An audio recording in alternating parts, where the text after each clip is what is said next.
Civilized society.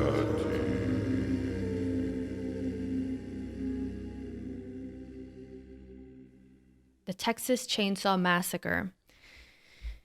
Definitely a film that will change the way you hear the sound of a chainsaw. I've never been able to hear that engine again without a slight start. But what we're going to cover in this episode, specific to the Texas Chainsaw Massacre, is the sin of youth, the idea of youth's naivety, and as we see often in horror movies, the young scoffing at the ways of the old, the traditions, and all those tales, and what it gets them. And we're going to go into Texas specifically, Texas Chainsaw Massacre, and fear of rural people and the South as its own kind of place, its own realm that the rest of the country fears. Do we fear it? I argue that yes. The next episode, I should wear the American flag as my horror costume, but we'll see. So I passed it on to you, my hermetic alchemist exile friend. What is your costume? Don't label me. I can't. I don't know what you are. That's right. You That's could just key. be like an insane person in a blanket, or you could be performing dark magic, dark arts. I could be performing the word of the podcast. Which, did you even actually mention the name of the movie we're doing? I tuned out. Yes, I did twice. Thank you. Okay, great. Jesus. The word of the podcast is rural. I have a hard time pronouncing that word with the R's. You do. Too much. You do it. Do it right. Rural. Rural. See, that's wrong. You're fired. You're not capable of speech. Well, some of us are from Rural Some of places. us are from the rural areas. You understand? Some of us Oh aren't. no, I'm doing what they did in the movie where they mock the rural. Be wary. Beware. Early 15th century, from Old French, rural, 14th century. From Latin, ruralis, I can say that better, of the countryside. From rus, genitive rurus, open land, country, open space. Now that is particularly interesting. In early examples, there is usually little or no difference between the meanings of rural and rustic, but in later use, the tendency is to employ rural when the idea of locality, country scenes, etc., is prominent, and rustic when there is a suggestion of the more primitive qualities or manners naturally attaching to country life. Now, here's what I have to say about that. I feel like this has changed a little bit more, and it's changed in advertising, because people, when they talk about food, which we'll end up talking about for this movie, though I think in part 2, people have this thing about, oh, look, it's the rustic bread stick or whatever. You know, it's the rustic, look, we're doing slow food, rustic stuff. That's a completely gentrified, weird quality. It's all this whole It's aesthetic. episode. It's kind of an aesthetic. Rustic. That's just a word that people your age just use randomly to mean nothing. No, This is the word of the podcast. Have some respect, or I will cast druid spells on you. Listen, Jesus. There's this simultaneous fascination with the countryside, but then there's also become this fear of it. It's always been there, and there's also advertising. So people want to call their breadsticks rustic or whatever, and then sell them for more. So that's all I have to say about that.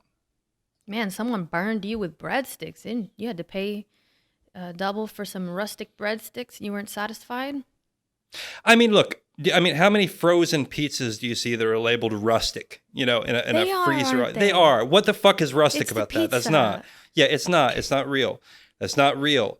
There's this whole Why thing. would you even want a rustic pizza? That doesn't even sound like... This is important to understand because it gets to this idea of authenticity from the countryside, but it's for urban dwellers. It's quaint. To want to sample the best of the countryside. There's this kind of idea when they don't actually know about what's going on down there. It's dirty stuff. Have you ever had a real rustic pizza? It's dirty. No. It's made of farm diesel and wheat made of Sounds delicious. made that would of, kill everybody in LA. Not wheat.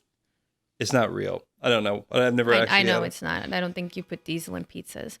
Anyway, yeah, that reminds me of like it's kind of the urban liberal type of thing of like, oh, I love other cultures. And it's like, no, you don't. You like their cuisine and the like cute aesthetic of their culture, but like. I mean, like Latin American culture, it's very conservative, you know? It's like Latin Americans are very anti-abortion, very patriarchal culture. So it's like, I don't know how much you actually enjoy those cultures if they actually started to, you know, become dominant in that way. You know, it's kind of like this, we like these things as long as they're maintained in a certain tameness, you know? But the rural is a good example of that. You have your countryside vacation, but it's only right outside the city too. It's not even in a real rural place, because you get to some real rural places where there's like it's far away and it's like a tiny town. It looks like another world sometimes. This place has always made me a little nervous when I would drive through them because I just felt like they were so small.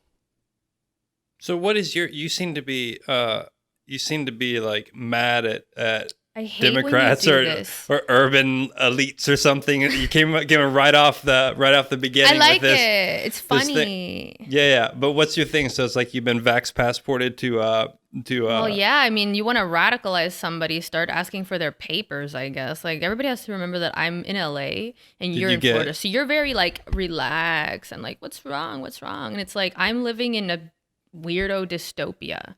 Did you have to give papers to buy those horns? You had to show someone papers to walk in and buy horns? Not to go to Party City, no. Party City requires no vax passport? I don't understand. Party City, and they're keeping it wild over there.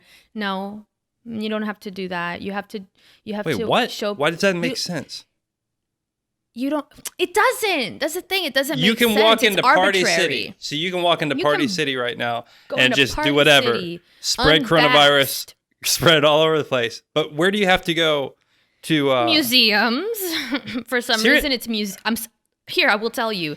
Museums, restaurants, theaters, and outdoor spaces with more than 10,000 people, I think. So like major festivals or something like that, or like a big outdoor concert. You have to show your vaccination, but not anywhere else. So if you go to a store, like clothing store, a mall, you don't have to show the vaccine papers to get in there, which is in a mall kind of like a really large indoor space. So I don't know. I know that some places, I think they were talking about making it also be for malls, but then it's like, are you checked in the store? Are you checked as you go into the mall? Like, are you checked in each store? It's ridiculous. The logistics are silly. Like, it's a joke to pretend it's even a real thing. I mean, we already know people, oh, we shouldn't talk about this. We're gonna get pulled because we kept. Nobody's gonna. No, that's not real. No one cares. You're allowed to talk about it. You're not allowed to be not into it. You can't talk about the vax. Yeah, you can. You can. Well, I think not anymore. Not on YouTube. Yeah, you kind of can though. That's not just about what I was about to say. Well, let's just calm it down here. Let's just say rural. Let's just say Leatherface probably didn't get his measles, mumps, and rubella shot. That's all I have to say. Look. I'm not discouraging anyone to do any medical procedure they wish to do to their own body for their own health and safety. I have no interest in that. My only concern is maybe how about we don't do a thing where we have to show, papers to random people that work in places anyway, and then also not some places because for some reason a giant Walmart or Party City is apparently immune to. It's just nonsense. Yeah. But anyway, let's just. It is nonsense. Away with this again. You're the one that brought it up. You started grilling me as to why I'm making fun of Democrats, and it's like I make fun of everyone. Well, okay, more the left because they're. Once you start to I make fun of whoever has more power. That's just what it ends up being. And so right now, the left is more out of control, so I have to make fun of them. You're not going to make fun of Leatherface because he has power tools. All right. Leatherface is, in some ways, the most productive member of that cast. He worked all the time. Am I allowed to decloak my head?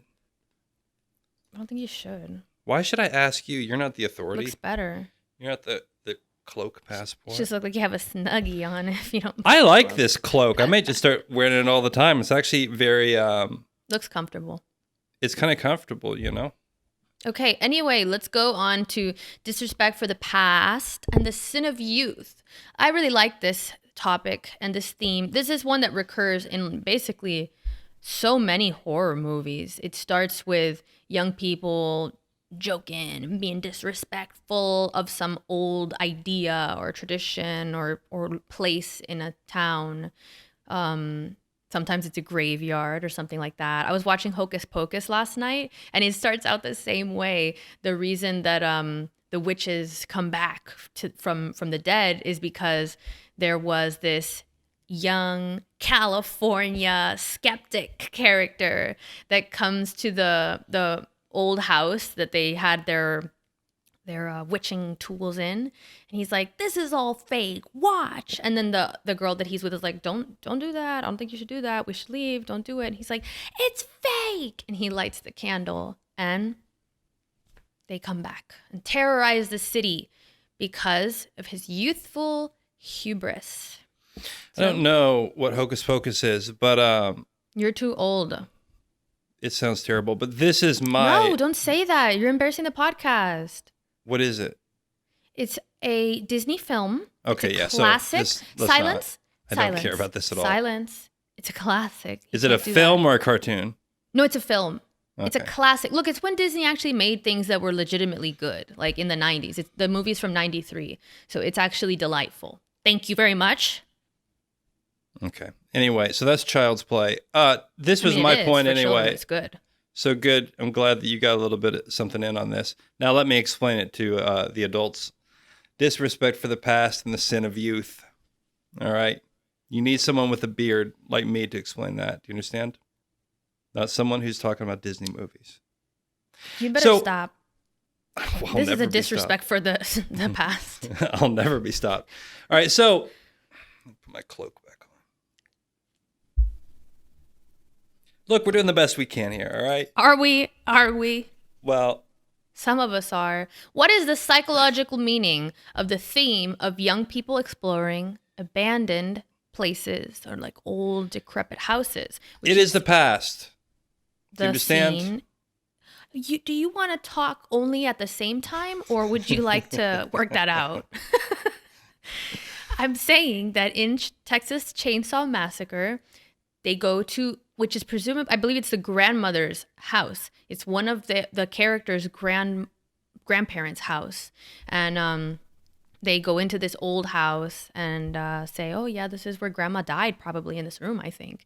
And they're kind of laughing and stomping around the house and being, very youthful.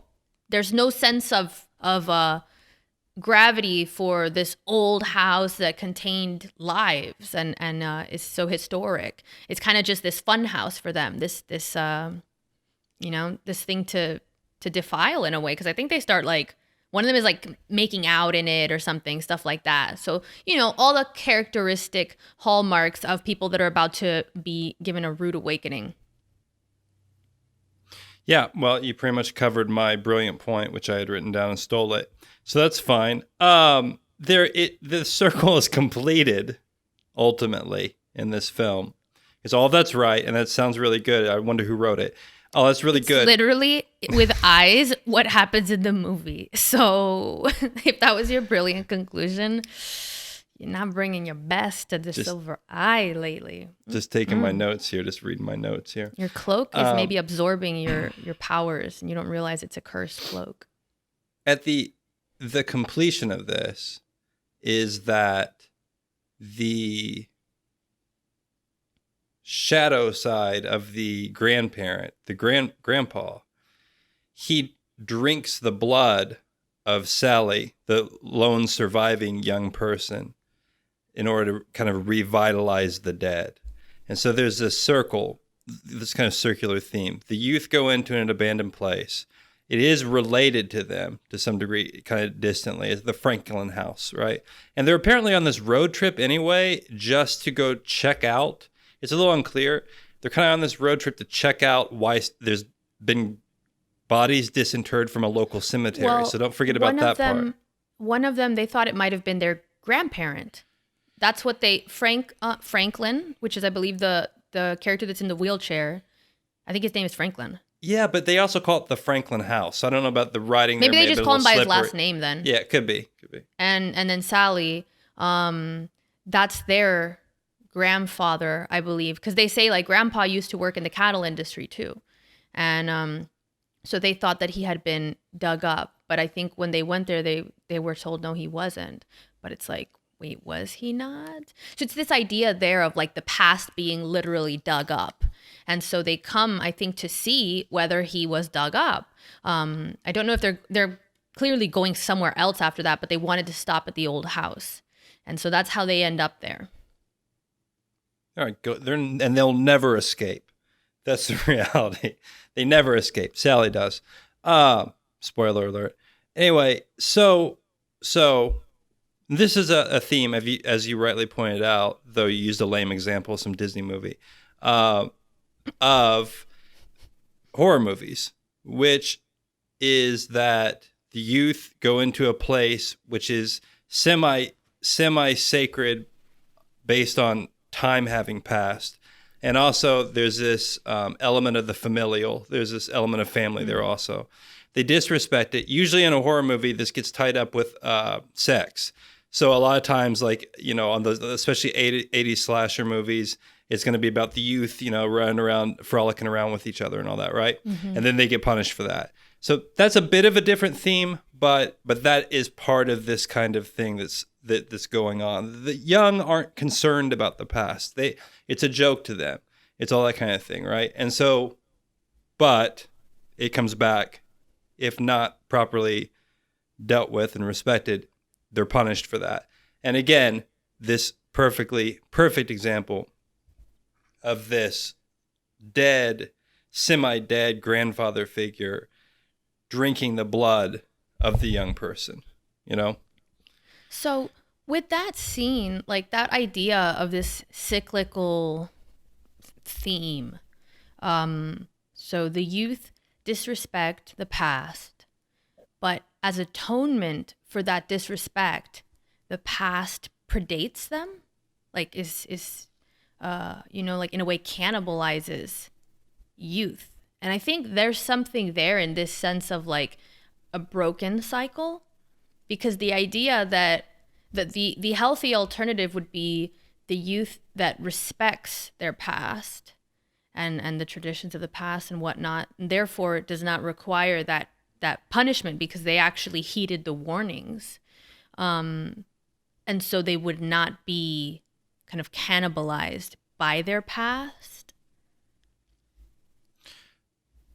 I mean, it's a horror movie, so I don't think that if things were being done correctly, then there wouldn't be a horror movie, I guess. I mean, that's what I'm saying. Well, what's the lesson though? Like, what is the correct way to do it? Because there's something weird. Because look, I see this element of the decrepit old person, grandfather of the murderers, drinking the blood from Sally as kind of this strange. It almost has this symbolic element of living off the youth or something, and there's a kind of parallel to that when you look at societies and we spoke about this in the Lighthouse podcast, when there's this intergenerational discord where youth is against, kind of fights the older generations, but the older generations don't make a path for youth to gain their rightful place in that society. They don't want to rescind power in a way. I'm not saying that's exactly what's in this movie, but the scene of the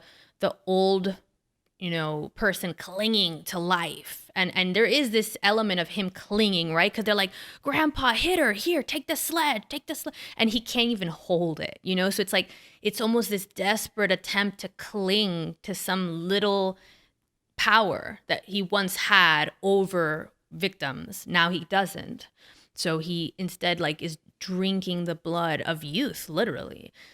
What do you think about that? There seems to be some kind of element to me that you can compare to society, like to civilization itself, because I see that same kind of like the Titanomachy thing, right? Like the fight for dominance between generations.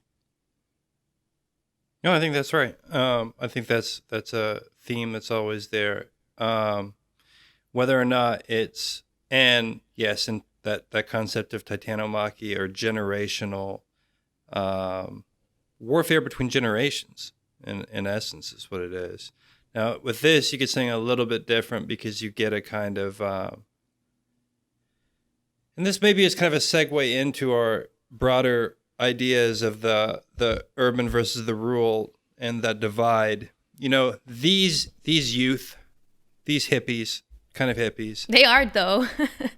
They're not. You say they are or they aren't? They are hippies, yeah. So it's actually kind of that element too of like the hippies versus the older kind of layman. And it's important, in case we don't get to this, to remember the very opening scenes where the hippies, the youth, get into that small town. And there's all these like older cowboy-ish men, I think it's all men, standing around that graveyard. And one guy is knocked out drunk, just laying on the ground.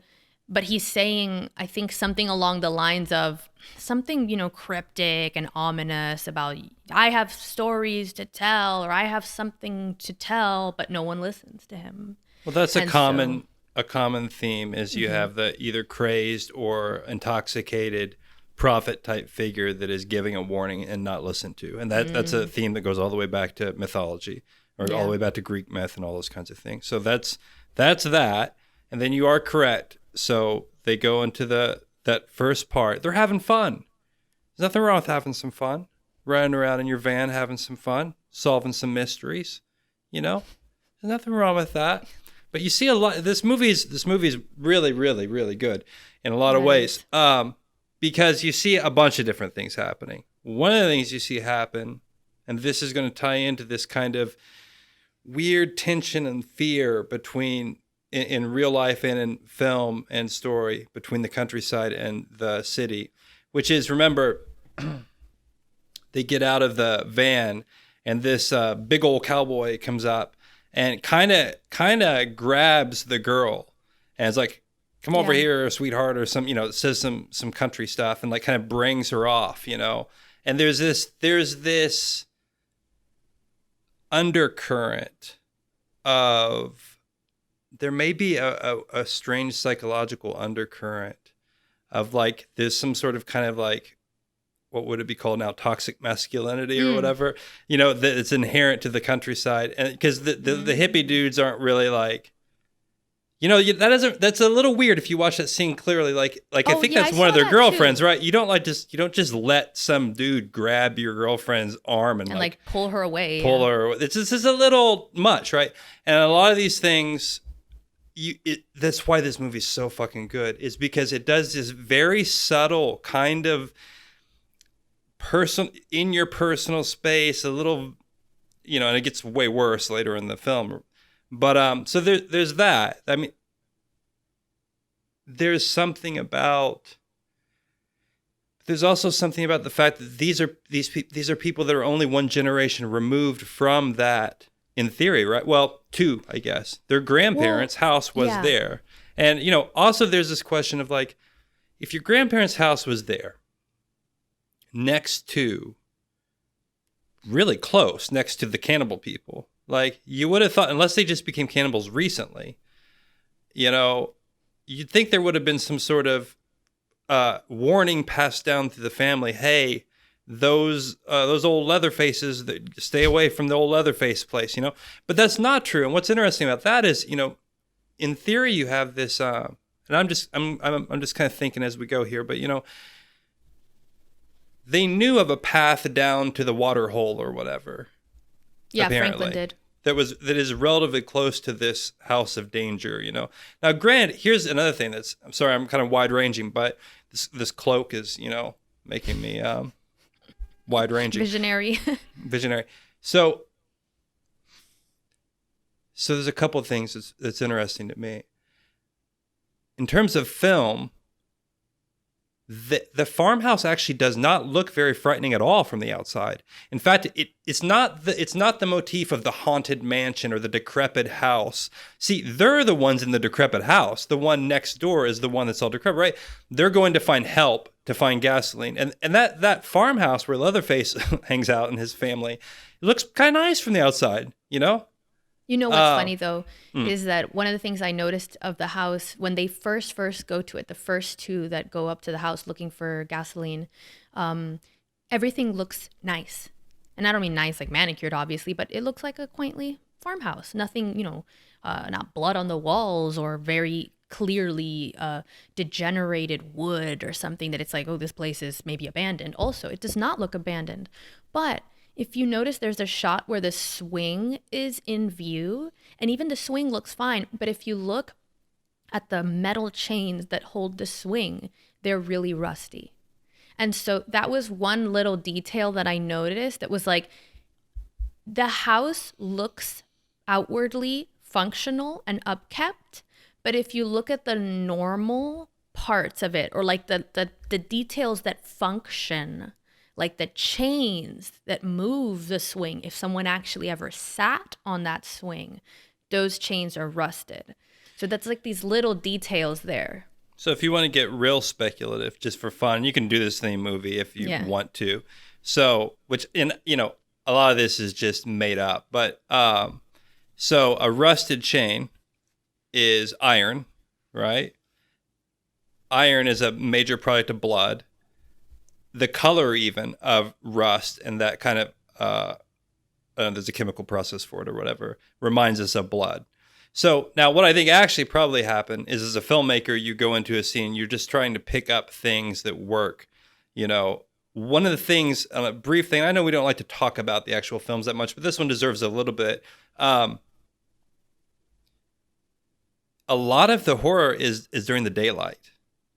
And in fact, it's a very bizarre thing. The last scene, it takes place during the morning. Yeah. Which is very, very, very, very rare.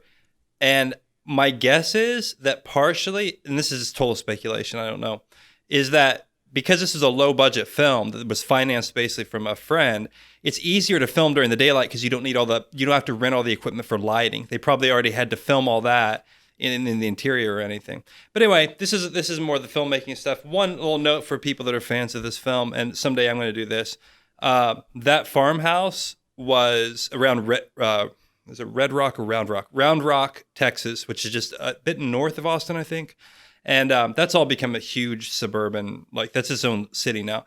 They moved that farmhouse to some other place, and now it's a restaurant that you can go visit as a tourist site. So my plan is at some point I will do a live stream from the Texas Chainsaw Massacre restaurant or whatever for our patrons or something like that. That's because awesome. and this will play into this a little bit. We'll talk about this. I lived in Texas for several years, and and it wasn't Austin. It's important to. It was not Austin. That. No. It was not. It was not the fun part of Texas. Yeah. It was. So, I have seen some things. I have seen. Well, okay. First off, I have used a chainsaw in Texas. So in that sense, that's about the only thing that I relate to with Leatherface. I don't relate to Leatherface on much else, but I do understand swinging a chainsaw around in Texas. So I use it safely, Yeah, dance with it. Well, but a note on that: chainsaws are frightening. They're actually extremely powerful, extremely frightening tools to use, and I've used them to cut up old firewood, or like trees would be downed, by storm, by weather, by whatever. And then you'd go and you would use the chainsaw to cut up the firewood so you'd have firewood. I've done this, okay? Chainsaws are very scary because they're legitimately so dangerous. Like you can just drop it and you lose your fucking leg. And I had never had the association of a chainsaw as like scary, just dangerous tool, But after this movie, I swear, a week later, I heard a neighbor using I don't even think it was a chainsaw. It was just the same type of engine sound. And I jumped. was so visceral. And it wasn't even that the movie was so scary to me that it like, oh no, the chainsaw. But it had changed my association with that sound, which was before that neutral. So chainsaws are... There is something though about, right, this association with the chainsaw, because that's a very rural tool. It's not like a serial killer with knives or like, you know, some fancy Dexter type serial killer with all his little tools. It's this tool of labor and a tool of being in a rural place because where else do you use a chainsaw but to really like chop trees, I guess, and wood and things like that. Probably, though I don't know, but you probably use something similar in a slaughterhouse would be my guess when they're actually cutting up like the beef or whatever. Yeah. That would be my guess. Something and that would be similar. But yes, it's a good point. There are small chainsaws also for meat. Like they're not those kinds that you use for, they're not the ones that you use for trees. Because that one I imagine would like throw the flesh everywhere. Right. But there's these smaller ones that are meant for actually severing bone. And they're a lot more like, you know, tight, I guess, whatever. I'm a chainsaw expert now. I'm not. However, that's going to be my spa that's Texas Chainsaw Massacre themed. Chain spa. Texas Chainsaw Great Massacre. Ideas coming from the from the Silver Eye always. Lots of business opportunities. Please contact us on Patreon if you want to invest. So anyway, chain spa. I've ranged wildly here. I've spoken a little bit about my own personal stories with chainsaw. Now, with chainsaw. I'll say one last thing about chainsaw. I'm just going to use it like that as a name instead of chainsaw. It's so funny. Chainsaw. So when you're cutting a large log up, if you don't go straight down and it gets, if you move it in an angle a little bit, it'll get stuck. And then you got some problems because to try to get it out, you need to be very careful how you get it out because if you try to like, it bucks back. I don't fuck with that shit. Yeah, you shouldn't, man. Honestly, like first off, they're so dangerous. Yeah, you with a chainsaw is more. I would rather be near Leatherface with a chainsaw than you with a chainsaw because at least I would know what Leatherface's intention was. So there's that. But anyway, enough about chainsaws. This is just a surprise instructional video on chainsaw safety. So I want to say, so there is something to be said about that. Do people who live in cities use chainsaws? That's what I'm going to try to get. They fucking don't. Okay. That's all I have to say about that for the moment then. Let me tell you the only thing I hear in LA. It's the leaf blower. That's the sound that I always hear is leaf blowers and hedge trimmers, which is kind of like a chainsaw, but it's not a fucking chainsaw, you know, like, and if there's anybody using a chainsaw, they're hiring workers, laborers to come use that chainsaw. It's not people that own the chainsaw. Like my dad owns a chainsaw. When they moved to a more rural town, my dad actually clears land. That's why you have a chainsaw, is to generally like work on your land. So if you're living in a fucking apartment, you don't have a chainsaw, you know? Sure. Nor should you. Nor should you. Nor should you. And I'm not endorsing anyone go out and buy chainsaws to somehow heal the divide in America between the rural and the urban. I don't think that we can all come together and do a synchronized chainsaw dance. You know, maybe we could do that. Another idea. Put that together. So, but this goes to the point of there is a difference in life between the city and the countryside. And I have had the life experience of having been born in a very rural place in Kentucky, growing up there, but then also having lived in several metropolises. I've lived and journeyed through several metropolises, you know. So I have this very, it's an attitude and it's a viewpoint that I actually don't see a lot of the people share, because I don't see the people, though the very few that I even keep in contact with from the old country. I mean, honestly, I don't with anybody except for a few friends that also grew up there. So I don't really like engage with, or I don't live in that world anymore. but I also don't live in the world of the person who's never, like, there are people I know, friends of mine, that are have only lived in cities, who are afraid to drive across America. Dude, They've told I me, they're know. like, but you even said that a little bit, like, I'm scared to drive through, Iowa or whatever. I'm like, that's I so. didn't say that. Well, you said little towns freak you out. You just said Well, that. they freak me out for a different reason, though. It's not because I'm like scared of the people. I mean, my parents live in a tiny fucking town. It's literally like meth capital of the country or something. So it's rough. That's what makes me nervous, is like, it's always made me nervous, the smallness of towns, because there's such a lack of opportunity in some ways. Like, it's either you go there to retire, which that makes sense. But as a person that's in like the prime of my life, the smallness of towns represents a kind of it makes me feel claustrophobic in some ways. There's something about the dynamism of a city that I wonder what it is, because it's not a fear. You know, I had a friend of mine that was like, sometimes I get nervous driving through rural places. I was like, girl, you're safer there. Like, you're actually safer in most rural parts of like towns and whatever than you are in a major city where there's a shit ton of crime constantly. So it's not really, but there's this idea that everybody has a gun, you know, that's what it is. But it's like, as if there's no guns in the city. On the contrary, when people have guns in rural places, it's kind of a little more sensical, because they genuinely are alone on their property. You know, like where my parents live, you ain't calling no 911. That's not gonna get there very fast. So there's an element there where you take it upon yourself more to defend yourself. So it makes more sense in that case. You know, when you live in a city with an apartment, something like that, where you're in the middle of a city, you can expect that you get help very quickly. So there's a difference in even the utility of weapons and things like that. It's different approach to why people have them in some cases. I mean, I know people have them in the city for defense also, but I'm less suspicious of cities and of guns in rural places. You know, that association doesn't make me as nervous. And nor should it. I would guess that if you looked at the statistics, and I did not look it up, though I did check the Census Bureau statistics briefly because I wanted to know something. And it's in America, 97% of the land is classified as rural, 3% as urban, yet roughly 80% of the population lives in that 3% of the land.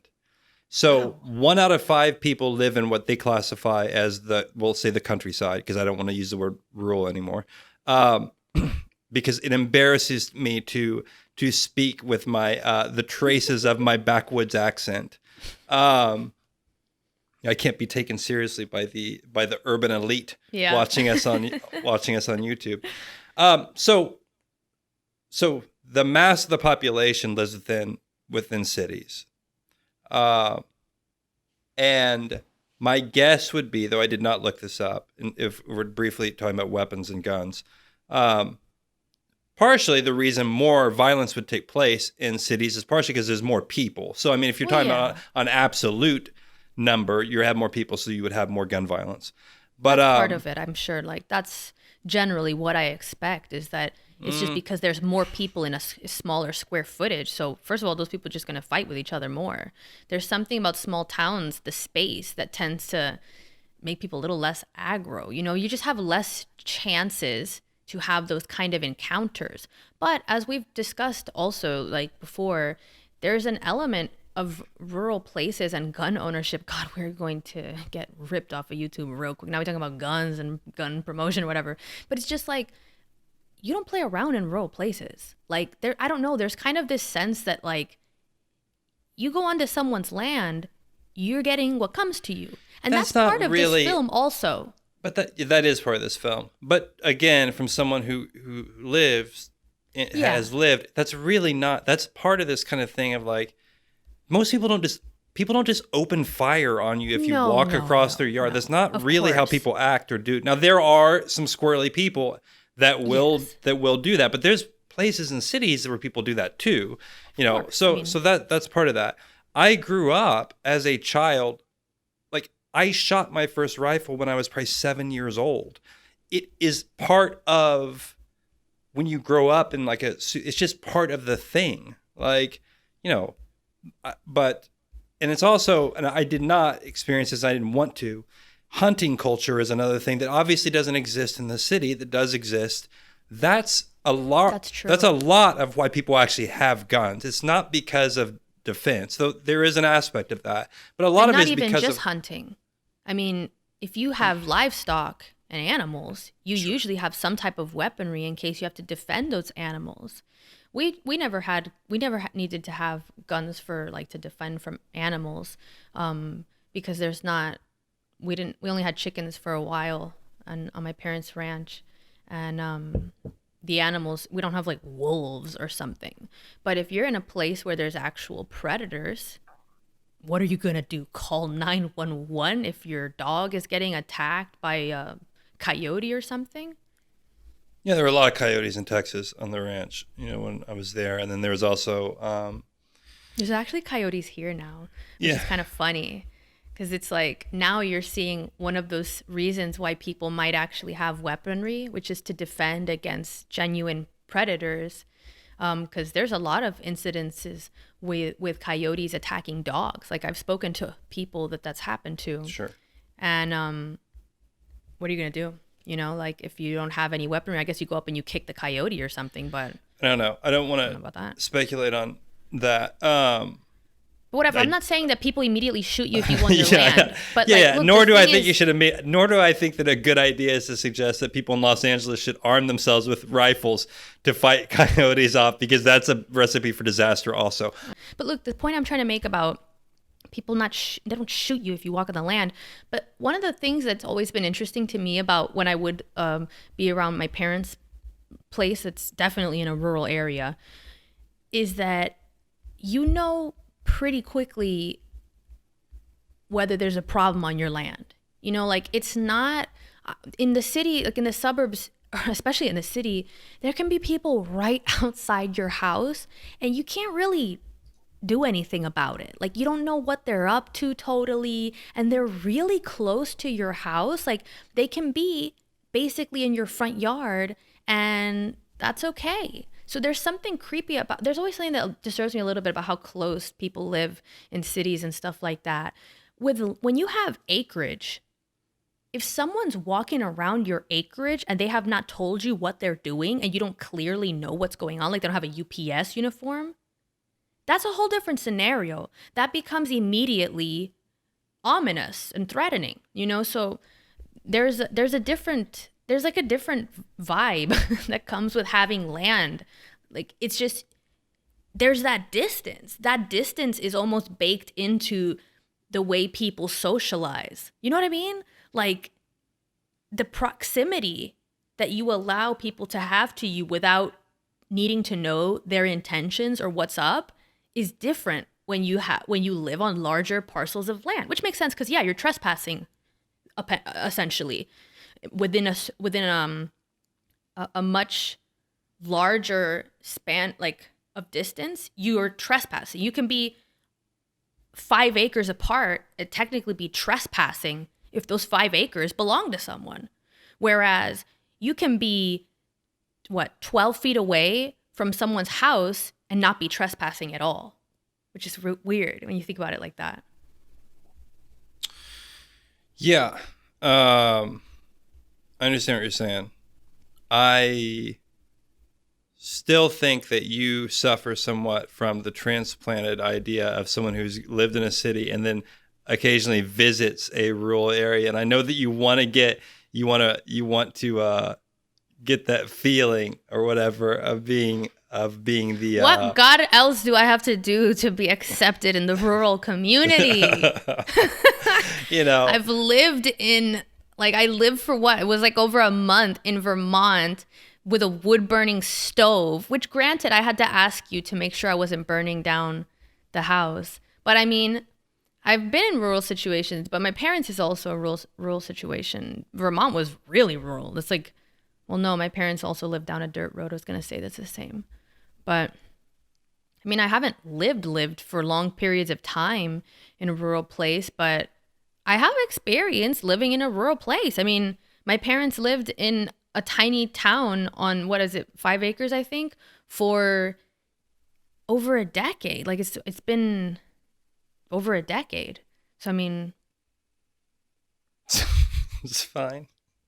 You can I'm not as rural as you. Okay, I didn't shoot a rifle at 7 years old. Yes, I'm not a rural child.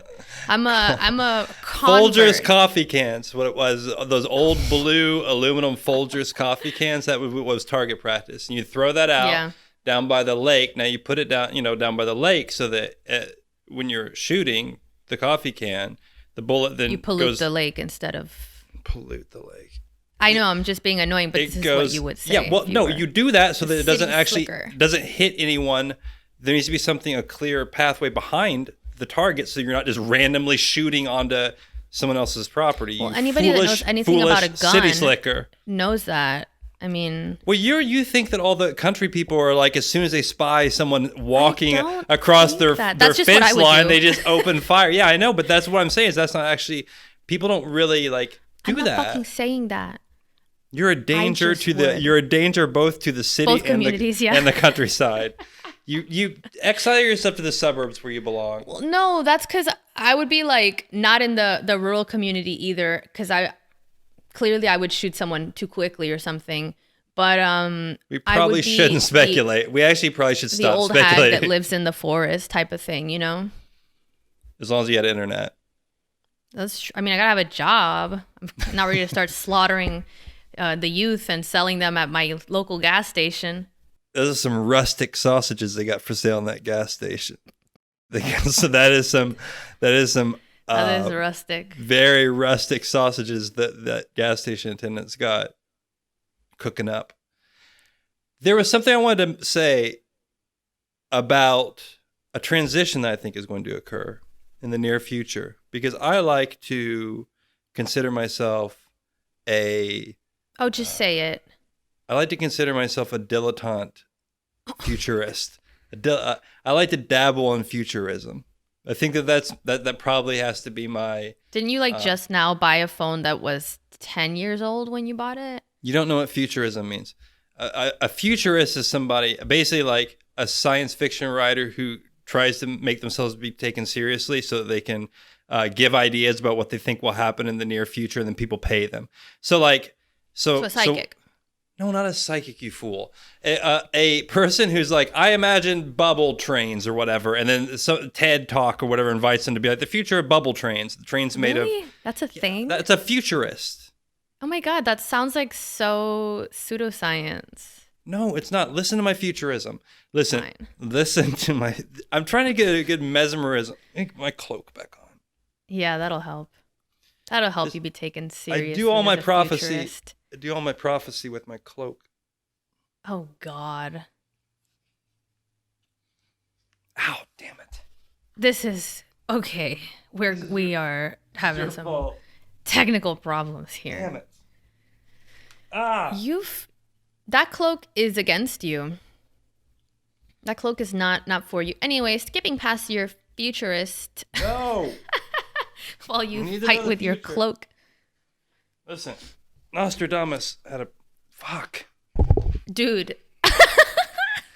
I'm trying to like do this right. Did you... Yeah, but you don't want to end up like accidentally naked on camera. Well, I'm not completely nude. That would be not safe. That's the only way to wear a cloak. It's completely nude underneath. Okay. Yeah. I mean, I think that it's fair to give a little chest hair to the people. That's what they want. That's what they want. Sorry for that. Sure. Okay, so here's my futurism. It's warm in here also. It's fucking cloak, man. You're wearing a cloak.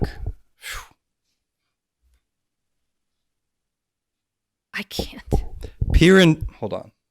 Your cloak has failed you. Silence. My horns are kind of kind of off their game too. It's a little low energy, honestly.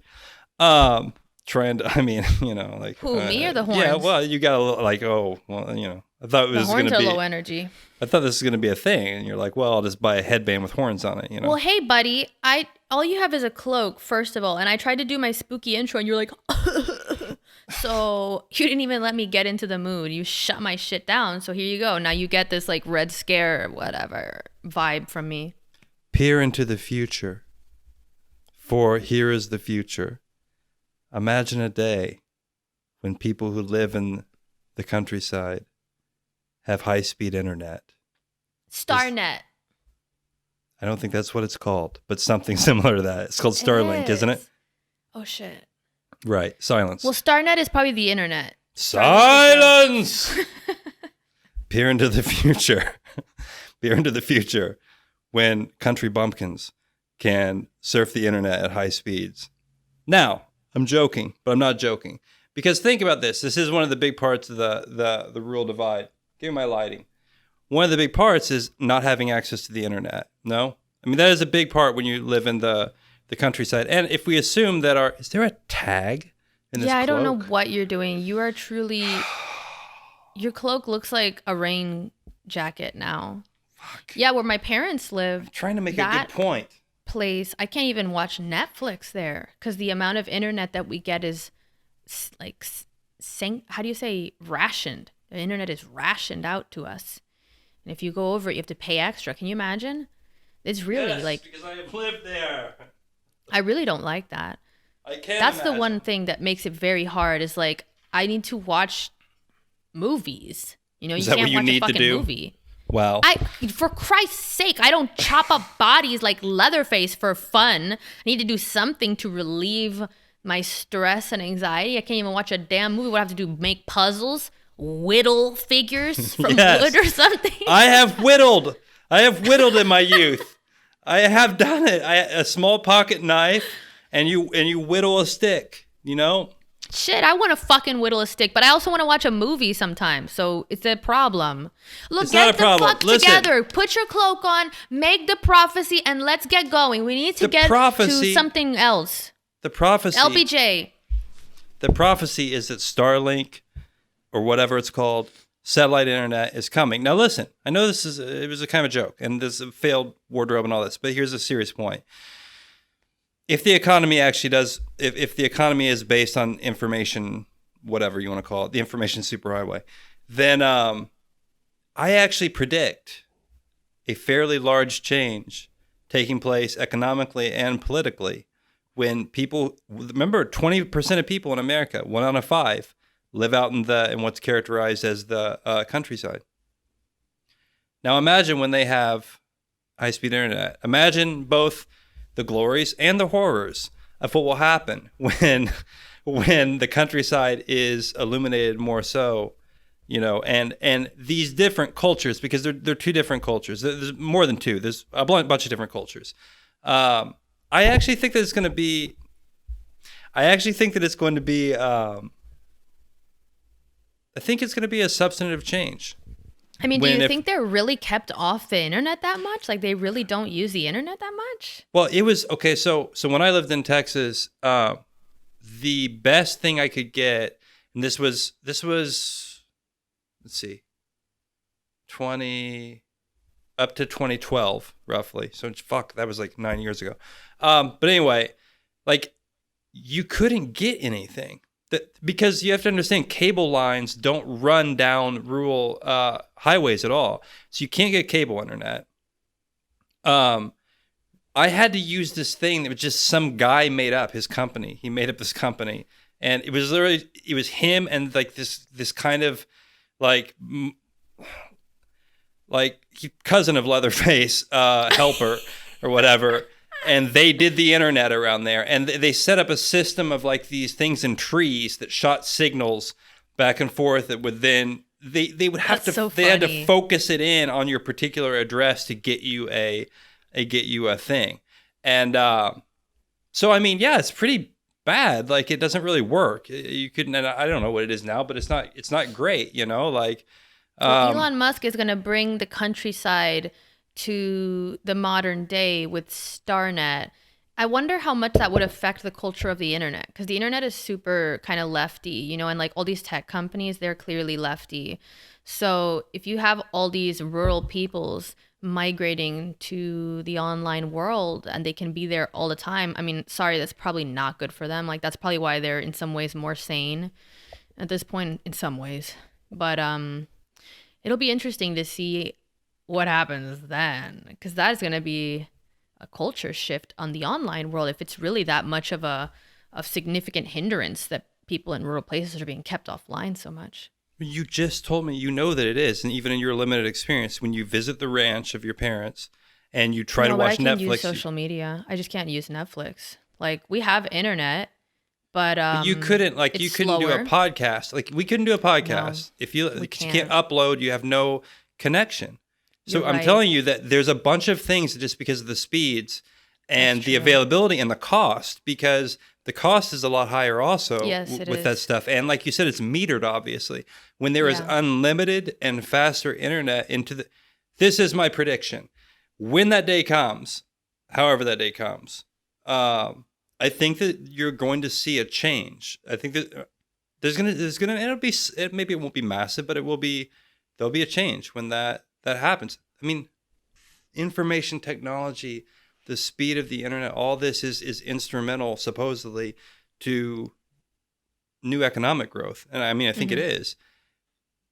Yeah, that would be Now- really cool to see, like, if rural people can start using the internet more to really like start creating things more in the way that the left has always been to, creating podcasts and all that shit. Like, I wonder how much that hinders culture for people in rural places. Like, if they're not able to make podcasts and make YouTube videos and all of this in the same way that it's so easy for people that have, like, high speed and unfettered access to internet, that'll be, that's a loss. And there is an economic aspect to that people can be using that for their business. That's a way to make money.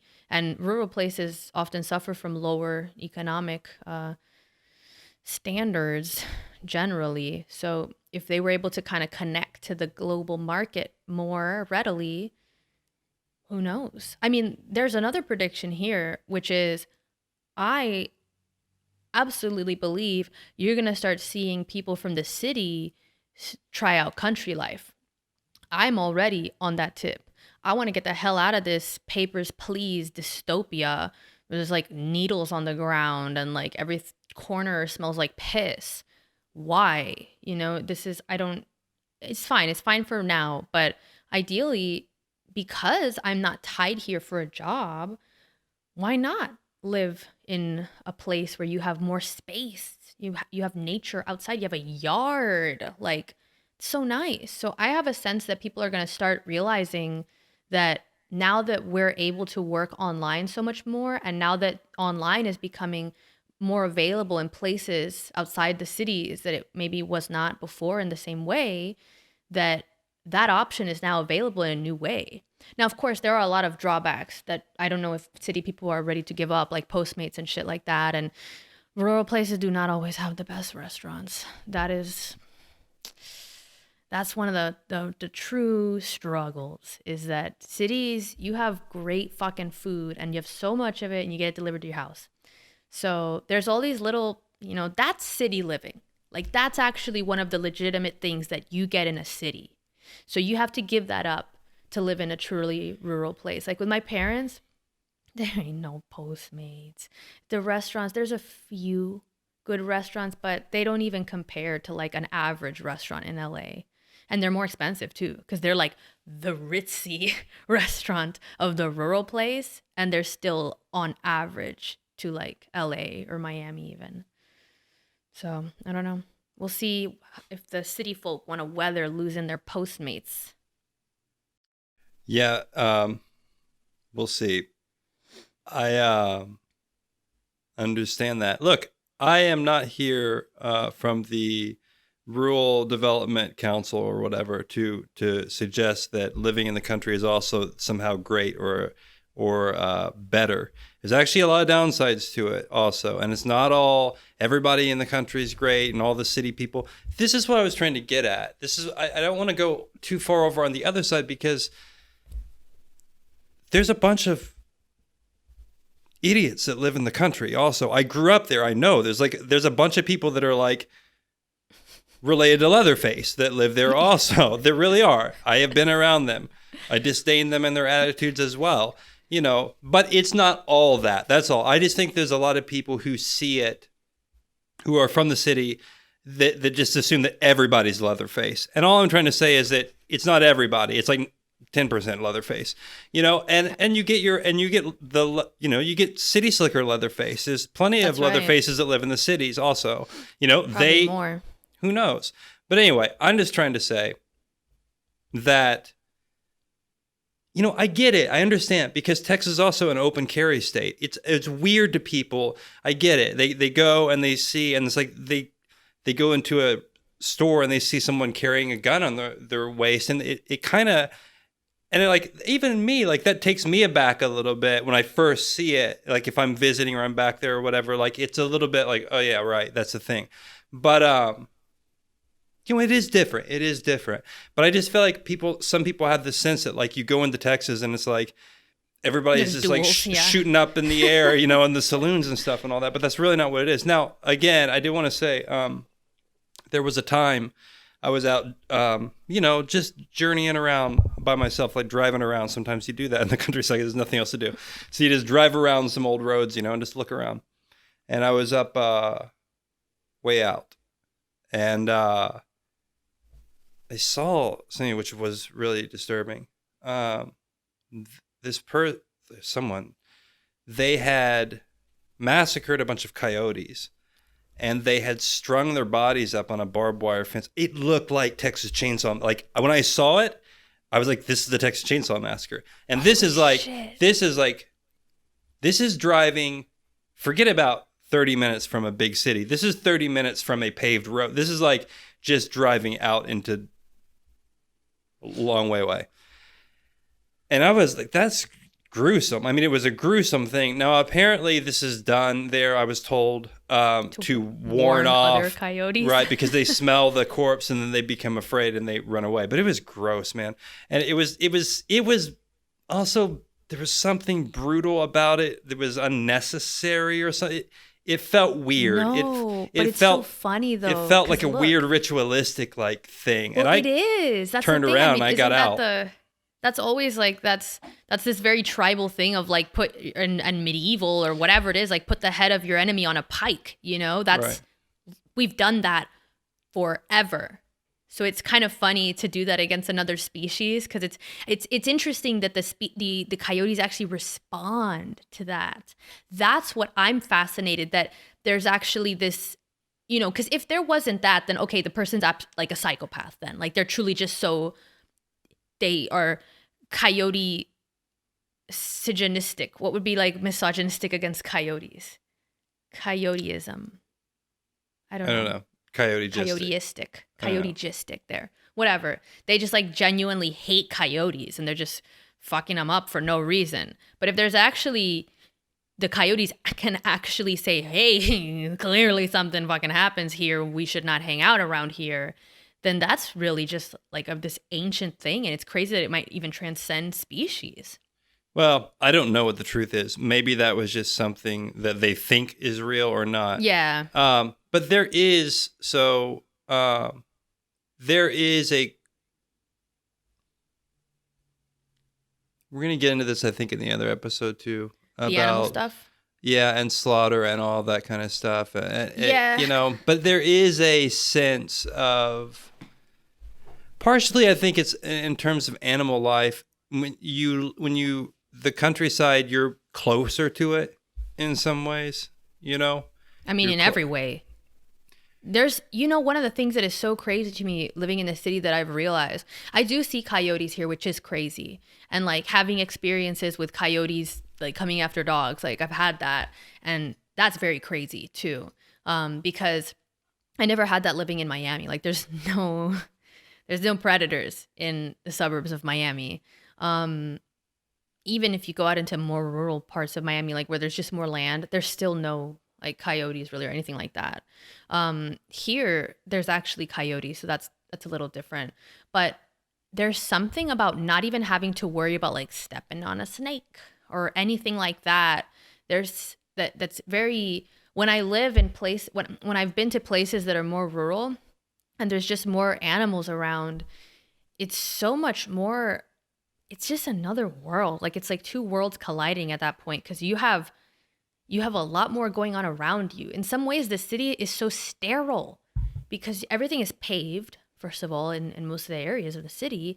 And so there's just, the ground is flat. There's not even things there's not even holes in the ground or whatever. I mean, there's potholes in the streets in LA, but it seems like, it's that idea of the concrete jungle, but the only animals are like pigeons and and then the domesticated animals that we keep, and then the pests that follow us around. So the rats and the roaches, but there's no really, it's a very small ecosystem.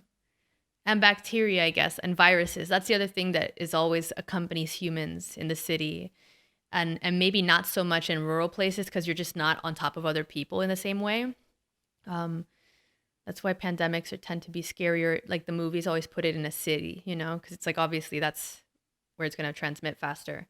Yeah, there's mass transport and things like that in the cities where there's not in the countryside. But, there is a mistaken assumption, which is that people think of the countryside as natural. But that's actually not true either. Farms aren't really natural. Fencing isn't natural. There's a lot of inputs in terms of energy inputs to raising crops and to even having, to having some sort of roads even that exist out there. It's not a natural landscape. The only place I suppose you would find a natural landscape would be in untouched public parks or something like that. You can live on land, though, that is not farmland. That's the difference. Like, there is a difference between living in rural places where a lot of it is cleared and a lot of it is used for farming or just for whatever it is that it is, or it's just straight up cleared land. Like, there's more of an ecosystem there, but it's not the same if you live in a rural place where the land is generally not cleared and it borders untouched land. That's kind of my parents' situation in a way, is that every lot it's required in that area that the lots not be cleared. I think more than, I don't know, I think it's more than 50% or something. You can't clear your land more than 50%. And it borders a nature preserve that's I think it's 5,000 acres of untouched land. Right. But that right there is true, but also proves my point. There's written regulations and covenants describing and telling people how to. The order that is sometimes thought of as not being present in the countryside is very much present with rules and regulations still in many places that people think are the countryside. And I'm assuming your parents have indoor plumbing and electricity and such things like that. All this is infrastructure. And, briefly, I guess to bring this to something I wanted to mention was this concept of Texas as a kind of foreign entity or something not quite American and different from the rest of the country. And then putting this, you made an excellent point. I don't know if it's in the notes or elsewhere. You said maybe the scariest word in the title of this film is Texas. Not chainsaw, not massacre. I don't know. Maybe you said that in the podcast, or maybe it was in the notes. I'm not sure. It's not. I can't take credit for that because it's actually an article. I don't know who wrote it, but there's a review. TexasMonthly.com is where this article is, and the writer had said, if you read enough of the reviews, this was when the movie came out or something. In fact, you start to think that the scariest word in the title was neither chainsaw nor massacre, but Texas. That's interesting. Yeah. Okay. Well, so props to that person instead of you, but good idea for finding it.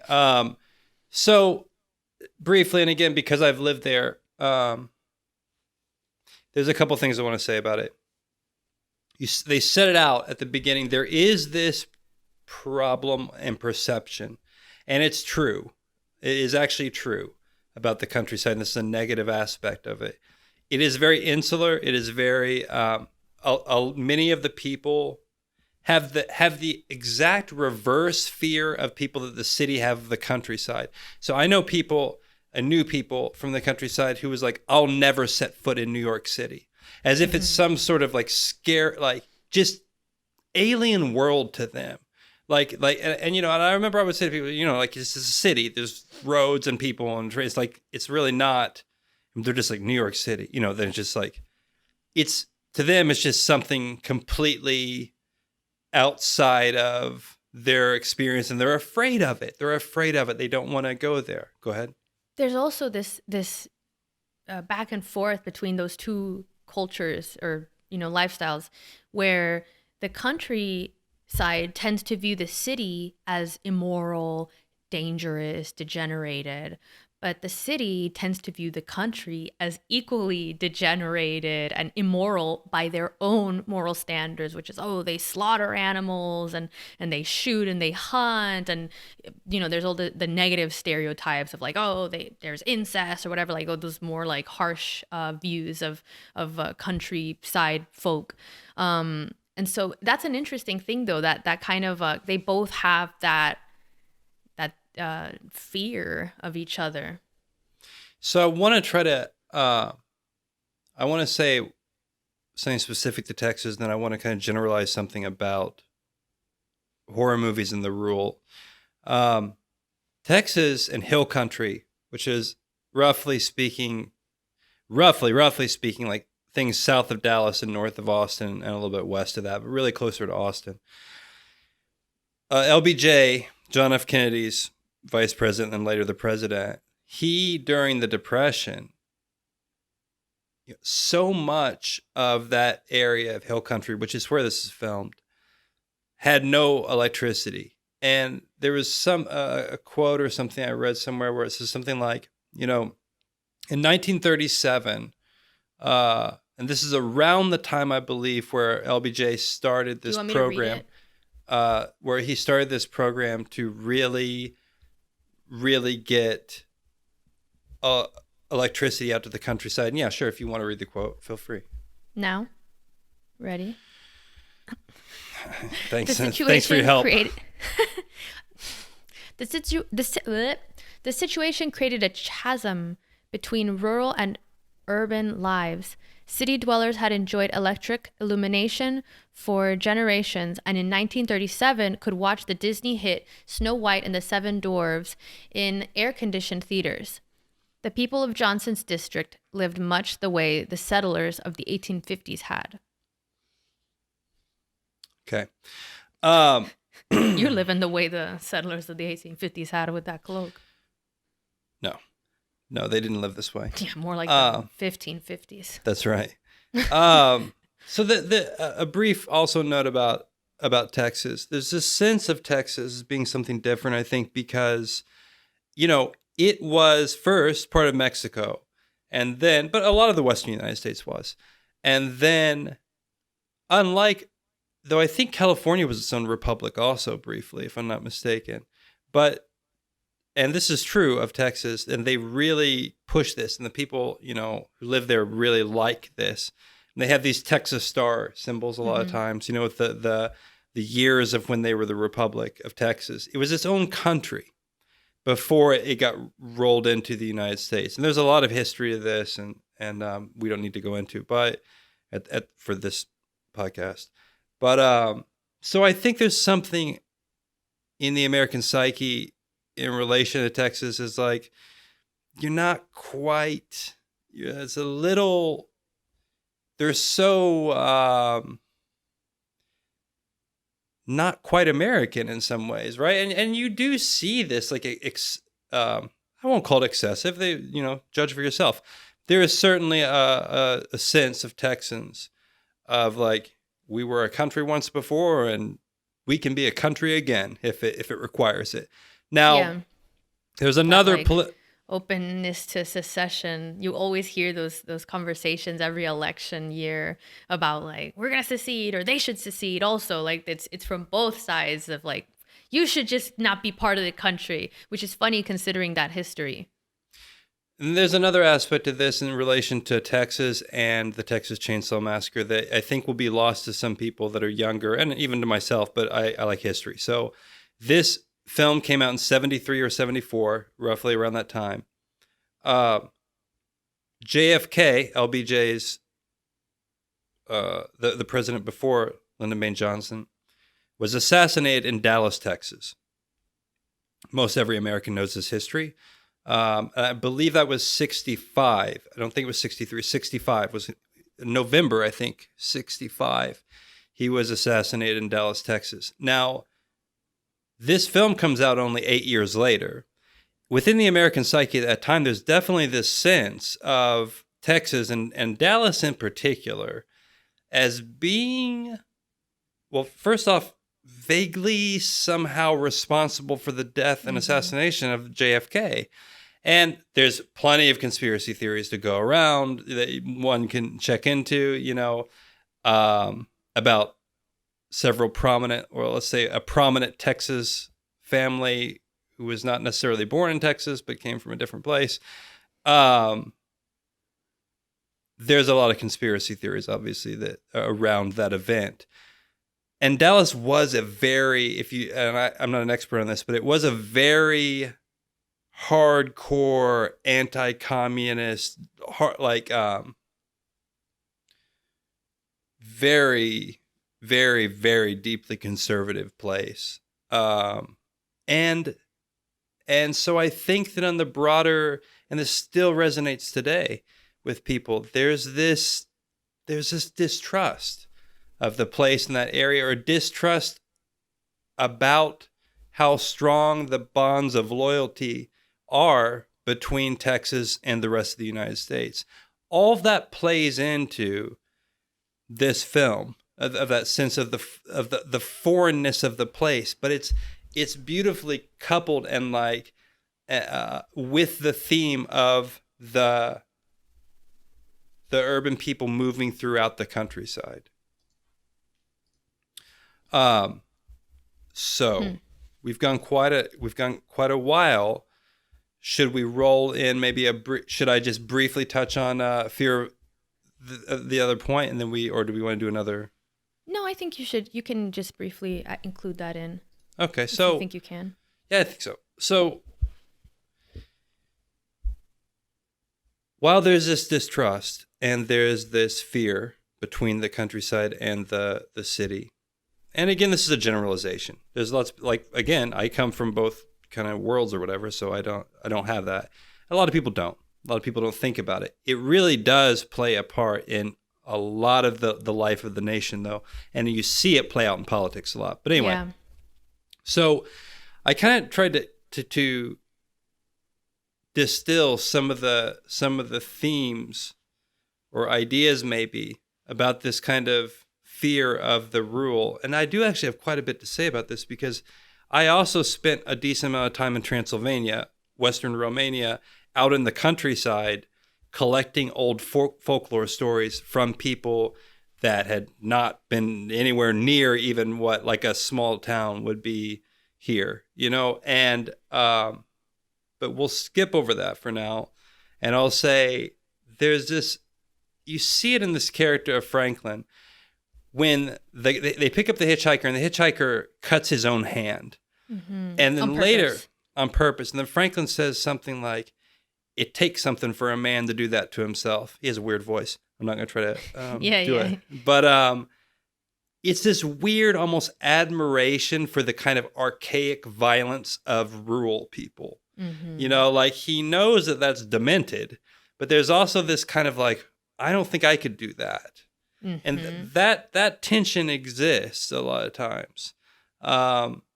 It's okay, if I can really quick. Yeah. It's like the idea, a lot of people talk about it with animal slaughter, which is a very oftentimes a regular part of rural life. I mean, people generally raise at least some kind of animal, whether it's chickens or something, if they have any livestock.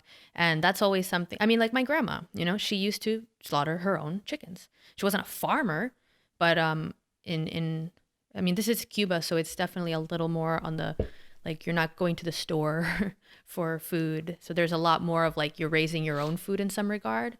But that kind of just routine slaughter, I'm not talking about an actual slaughterhouse. That's something that you always hear people that don't have that kind of city, that they have the more city relationship to animal raising, which is pets. It's that exact phrase. I couldn't do that. I've said that myself because I do want to have chickens. I'm I know that you kind of do, either you keep them as legitimately pets which is they die of old age, or once they get to a certain age, you slaughter them. And I've always been conflicted about that because I always feel like I don't think I could do that. And I thought about it with my grandma. Like I've thought how could she do that? Like not in a weird like how could she, but just it takes something, like something like that. And I know my dad told me one time because I was having this conversation with him. I was like, I don't know if I could do that. And he was like, yeah, I've seen your grandma. He would say, wring a chicken's neck. It's like, I don't know if I could do that. Well, it's possible. Look, there's benefits to not having had to have done certain things. Yeah. I suppose, I mean, so yeah, I don't slaughter chickens, and I've never done that. And also, rural Cuba back then is a different, I'm fairly certain that most people, the vast majority of people that live on farms or whatever, don't slaughter their own chickens or whatever. That even hunters, it's a small thing, just some little small rural trivia.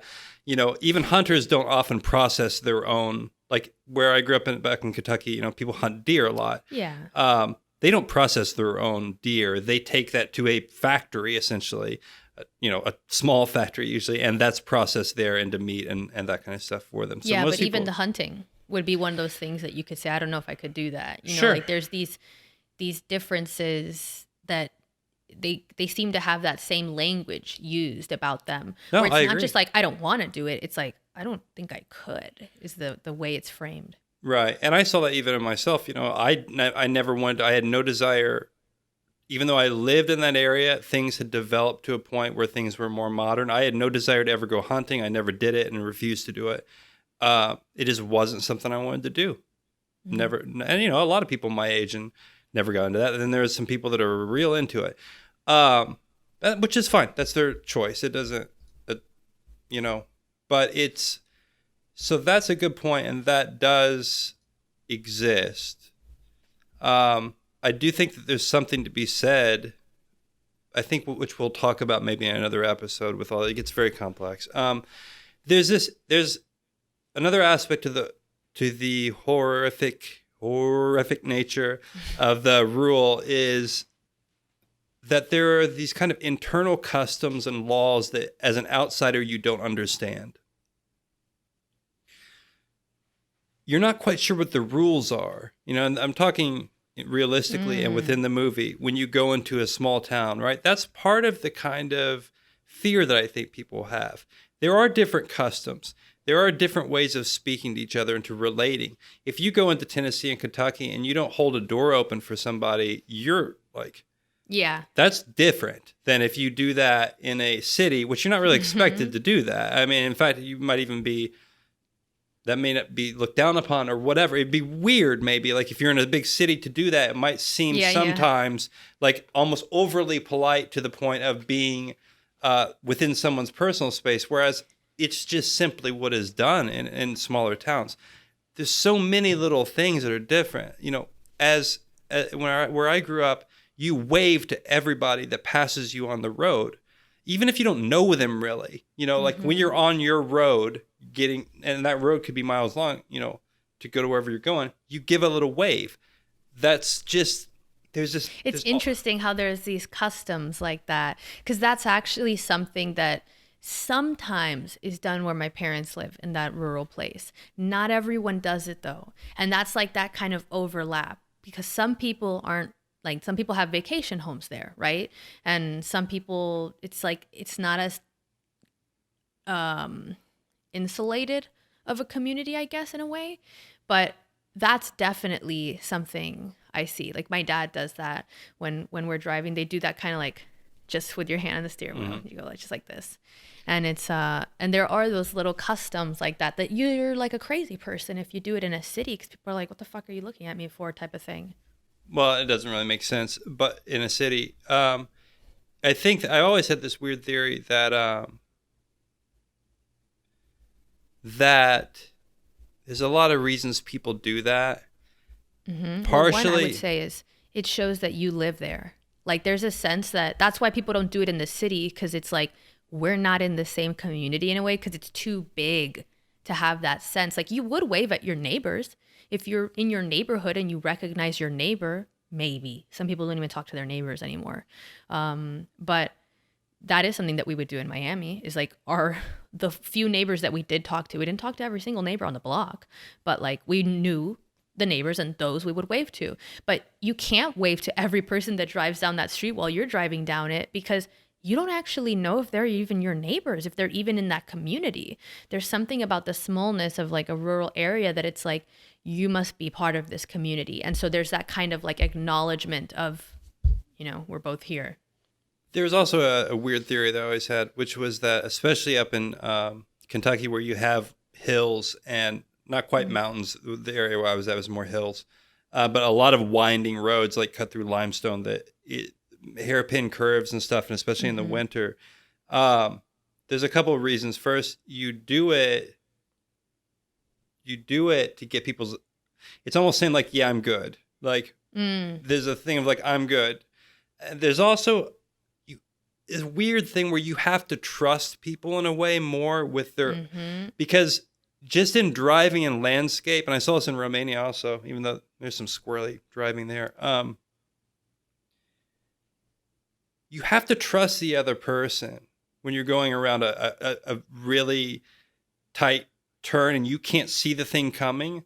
You have to trust that the other person's staying on their side of the road more than if you're on a flat interstate in a city. Yeah. Obviously, there are trust issues with driving in cities, but it's slightly different. Anyway, I'm probably speculating too much. But there is something to that. I'm positive because I lived there. I know. There's a survival thing to it. Like when the land starts to get a little inhospitable, like I feel that there's this element of, that way you phrase it, like, are you good? It's like, and that's a very smaller town, rural kind of checking on your neighbor thing and caring about people in your community, but also keeping a watchful eye. It's both of these things. And it's that sense that I think it's that kind of like characteristic self-reliance, but it's because it's like there's not a police like wandering around, it's like in the city, I feel like you rely more on the city itself to do these things, to check if people are okay, to check if the road is if people are driving the way they should, to deal with people that don't belong there or doing bad things.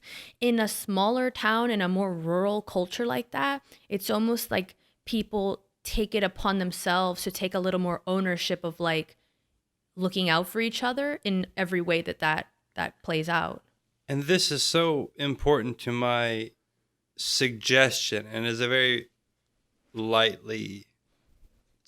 touch suggestion, but it's something that I've been thinking about a little bit in terms of turmoil and political turmoil here in the country. You need certain rules and laws and restrictions in a metropolis, because that sense of community doesn't exist and can't. And that's okay. That's all right. That's what it is. So maybe you need, I wonder if we're not going to come to a point where, and I don't know, maybe there should be laws that are for urban areas and laws that are for rural areas. Because it causes so much turmoil.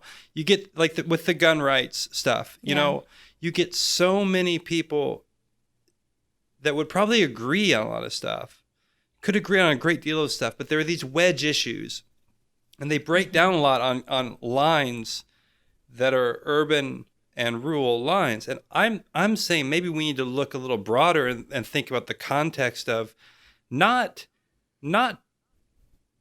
people have been talking openly on the internet anyway about like, is the country going to break apart? And they still think of it, they still see it as like states or something. But I actually don't think that's where the division is. The division is between cities and the countryside. And it seems to me that there might be a much more peaceful, simple way, instead of trying to talk about break apart the country, which I don't think is a good idea.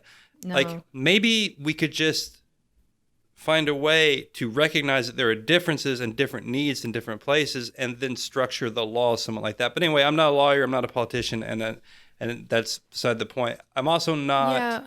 Well, Go ahead. I mean, I think that there's something right about that, because it goes back to that idea of watching out for your community and how that sense of community just doesn't exist in the city. There's such a lack of a sense of community in the city. People really are just strangers to each other. And that's required, because what are you going to do?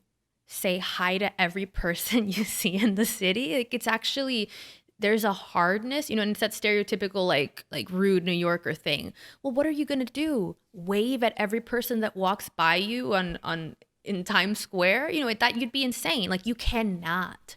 And it's something that really definitely changes, and I feel it when I've traveled and gone from like city to smaller places, and I feel that what my behavior adapts to that. Like, suddenly I do acknowledge everyone then, because there's not a lot of people to acknowledge. So it would actually be weird not to acknowledge someone that walks by you in a small town when there's not that many people, where it actually feels more weird. Like when I'm hiking here, okay? That's a park. Like, it's a hiking area, but it's so heavily traveled that I have to ignore people. And I'm always debating with myself whether to acknowledge people or not when I'm hiking there. But I would be acknowledging people about every 10 or 25 seconds sometimes. Like, that's how many people pass by me there. So it's like, it doesn't seem sustainable. Like, I'm kind of trying to think, I don't want to say hi to people constantly. So in that scenario, it makes sense to have that more cold exterior that's associated with the cities. But I think that, man, I mean, one of the crazy things is people getting packages stolen from their porch. I've had delivery food stolen from my porch in a nice neighborhood in LA. And that to me is crazy. That's something that's very unique to living in a really heavily trafficked area where there's just so many people that no one's looking outside even. Your neighbors aren't looking outside. Everybody's kind of in their own world. And so you rely on the rules to keep things going, as opposed to your neighbor saying, hey, someone's walking around outside your house. Did you know that? Like, that's what would happen in the rural place where my parents live. There's always this checking back and forth with the neighbors. Like, it'd always be like, hey, I'm going to be going out of town, so if anything, like, let me know. Or, hey, I noticed that your lights were on, or whatever. There's this interest in the other people around. And so that actually creates, a weird situation, and you can trace it back to kind of the Puritan thing, where there's, even though you're in a more sparsely populated place in the countryside, because the relationships are so close, there's actually, in some ways, sometimes, depending on how far you go out and decide to live, like if you decided to go live out really far, everyone's going to fuck off. But, people know you, and they know your business, and they know your everything about you. There's actually, conversely, an oddly a lack of privacy. You're not left alone. Yeah, you're not left alone in a way. And then also, again, the negative, the shadow side of this concept, the horror of the rule, these internal customs and laws. We were talking about kind of some of the maybe nicer parts about it, but at its worst, you see that kind of Villager old school mindset. No, I'm talking about old school South racist, that the law, as long as you know Jimmy Joe, who's the sheriff, you're good. And if you don't, then you're in trouble. Beyond the racism that occurred back in the 60s and 70s and all that, in particular during the Civil Rights Movement, I mean, there's still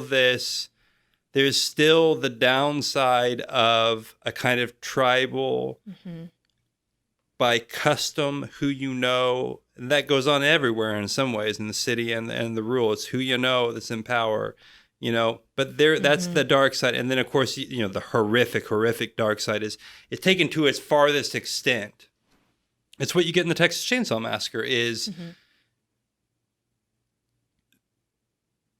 a horror show of what seems to be possibly people that are deranged by perhaps incestuous relationships or something so completely, You know, that extreme viewpoint of like backwoods scary people, you know.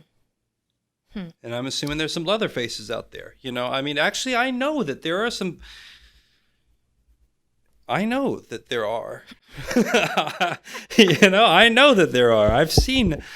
I know there are. It's not all. You can't moralize the countryside either as this Sure. like idyllic, harmless. Oh, it's just the gentle folk, you know? Because I mean, part of the reason the city has that negative kind of, oh, it's sinful or whatever, because it's like you hear of these crazy ass crimes where it's like, oh, people raping people, someone cut up a child and threw them in the river. Like that shit happens in cities, but not always. Like there's still crime that happens in rural places, and sometimes it's real crazy. So Yeah. And the last kind of theme of this, what is horrific about the rule is it's space that you can't traverse easily, and it's getting lost. So someone who comes from the city can navigate themselves around a city in a lot of ways. If you put something like that in a forest, things get different. And it's not just that, though. It's in this movie, they run out of gasoline, which is a common thing in a horror movie in a lot of ways. But there's a subtle aspect of this, which is that gasoline in the production of energy is something that is modern. That allows for people to, number one, get out of the countryside. It allows for cities to exist. And it allows for people to do tourism and pass through the small towns without ever having to bother stopping there. When you run out of gasoline, now you're back in an older world. And you're also reliant upon people now. And in this film, you see this kind of... The hippie goes up to the house and he says, yeah, I'll just leave him my guitar or a couple bucks and they'll give us some gasoline.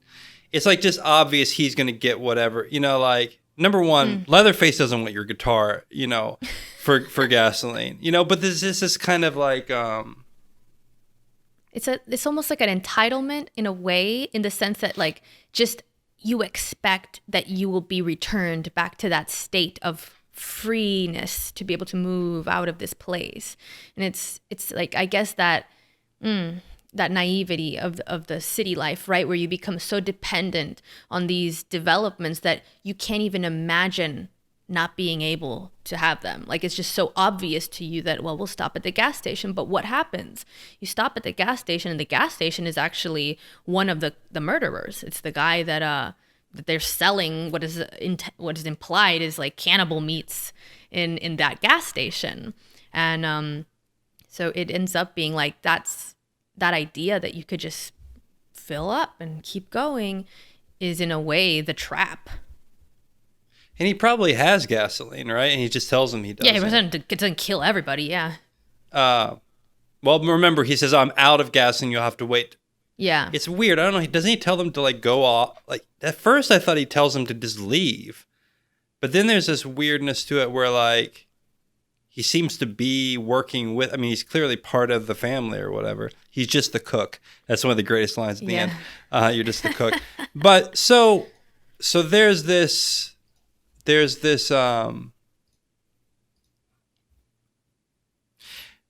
other thing that I want to say briefly about it, which is the hitchhiker. And this is something that kind of occurred to me. It has to do with this space that can't be traversed idea. He takes a picture of them, remember, in the back of the van, and he tries to sell it to them. Yeah. And it reminded me of a troll in like Scandinavian folklore that charges a fee to let you pass safely.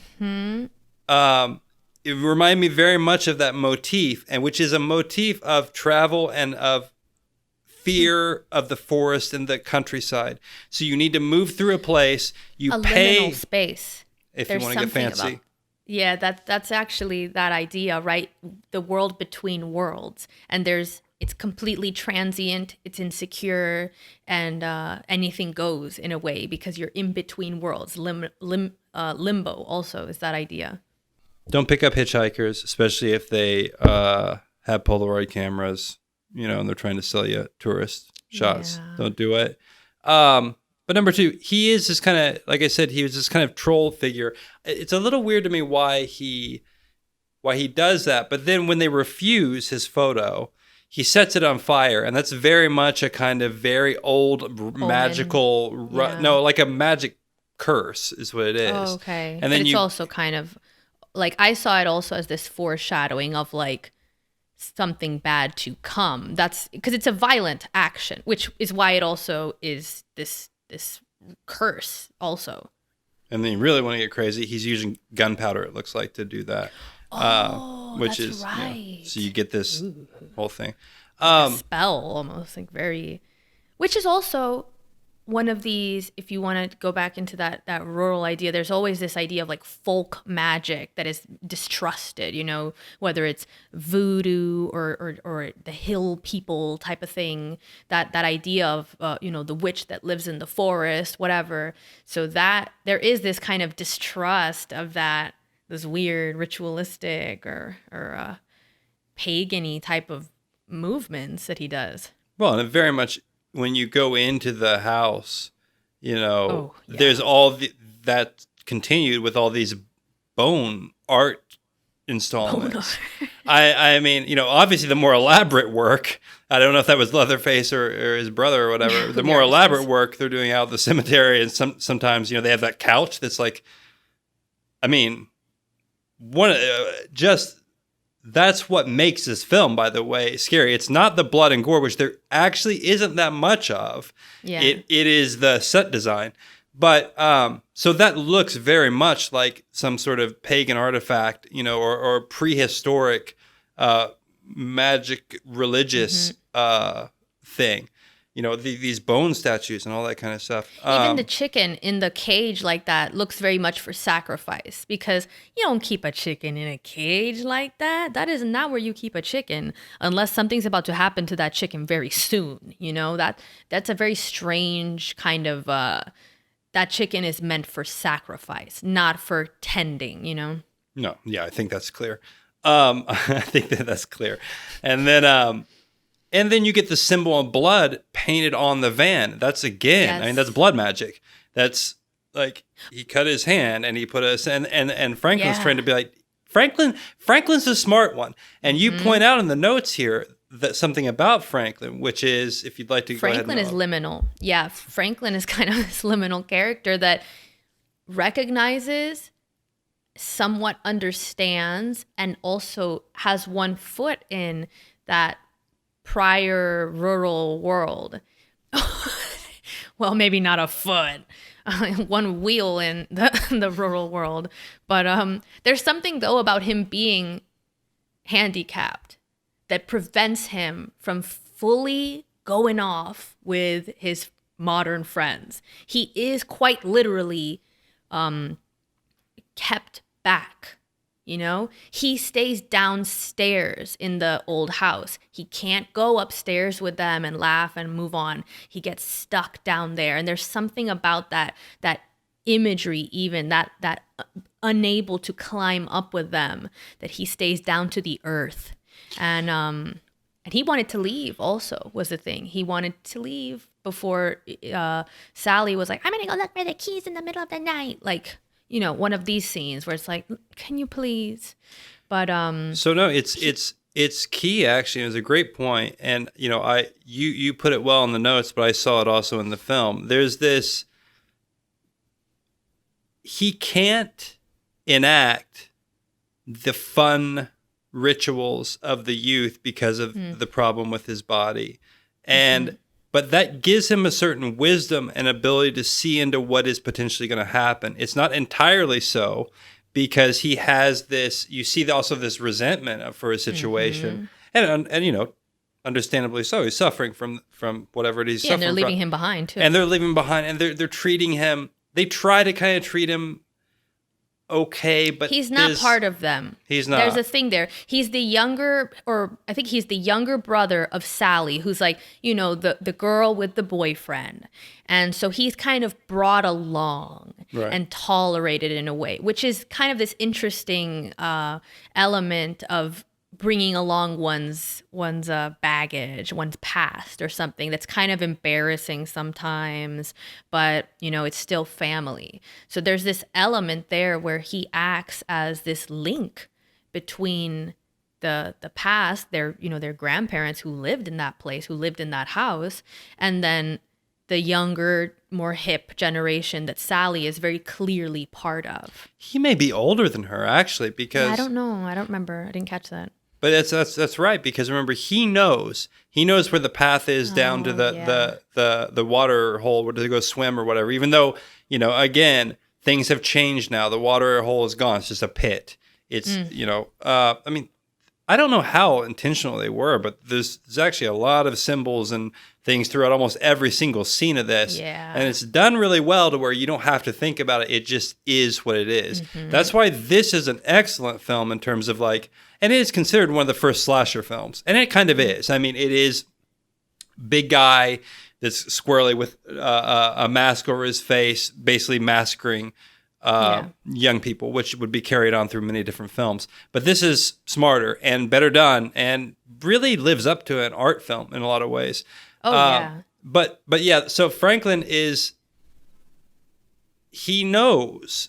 It's like he's closer to that past because he's held back from joining in with what we were talking about in the beginning, this kind of the beautiful, great thing that everyone loves about youth, which is the ability to forget the past in some ways because you're only moving forward into the future. And that's a great thing, but it has its dangers. And because of Franklin and his situation, he knows it somehow, but he can't tell them, and he can't impose his will on the situation to because of his handicap, because of and right from the beginning, when the first scene is he's humiliated by they put him on the side of the road and he rolls down the hill, and so they're not going to listen to him, and they actually kind of should have listened to him, because if they would have, they probably would have been killed by Leatherface, and especially at the end. Yes. That scene is very interesting between him and his sister, where it's a very, very interesting scene where he doesn't want to give her the flashlight. Anyway, we've spoken a lot about this film. We'll speak about it more. It's a wonderful film. Yeah, it's actually a surprisingly deep movie. There's so much in it that can be analyzed, and I just think it's a prescient topic, that divide between the rural, the past, and the more urban and the youth. And so I think that in a way it's even though it's like, what is it, 1970 something movie, 73, that divide still remains so visible, if anything in some ways more visible, and I wonder how much there's a lesson in there, like there's a warning, which is you need both. You can't totally turn your back on the past, but you can't eat the young either. You can't be a decrepit grandpa up in the attic collecting bodies. No good.